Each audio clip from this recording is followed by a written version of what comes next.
you told me about authenticity. Yeah. The people who are creating content, the audience can tell right away whether they're authentic or not. And then coming here, I saw this video showing the progression of an AI video from 2023 to now.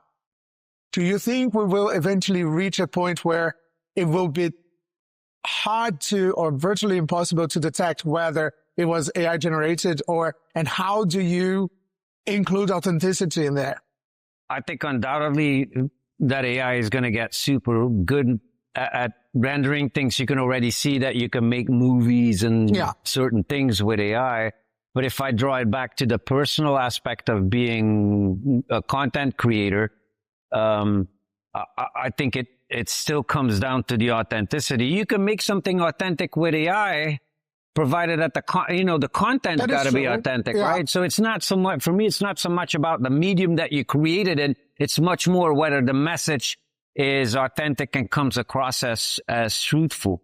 I think in this day and age in particular, where people have lots of experience with fakeness online and on social media, I can sniff it out. Can you sniff it out? Absolutely. I mean, I'm sniffing it out from a mile away when somebody's not being true to themselves. Agreed. And so for me, the worst compliment you could give me would be if you would tell me that I'd come across not authentic, because that's what I really aim for.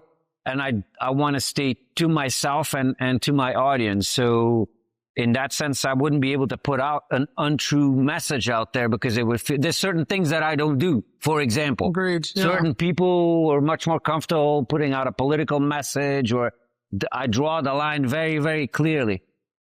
I'm not pointing fingers. Drawing the line. But it's just, I mean, for me, for somebody else, it might be very authentic, for example. That's true. They might want to toe that line because they feel very strongly. And I support that. If you're a strong believer in that and you're behind your message, then by all means, go for it.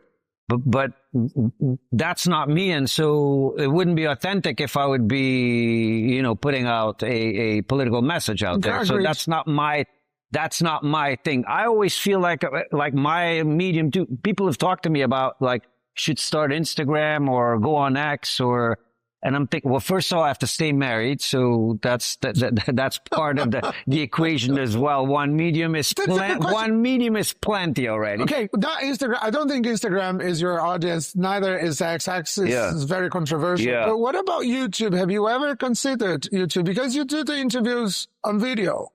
I dabble in it a little bit, and I do put the long form interviews. Or Spotify and podcasts. I do put the long form interviews out there, and some of the podcasts, like the podcast that I'm doing for Crowdin and the one that I'm currently recording with Centific as well.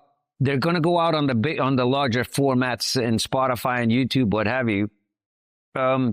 I just think that in order to push or promote that, it's a science on its own. And that's really a production company that needs to take care of. And it's like Crowdin is putting that out there. Centific is putting that out there. They're taking care of the arrangement and putting it out on their channels, what have you. So you provide the content and they do the production. They do the production. And I don't really want to, I concentrate on the short formats on LinkedIn.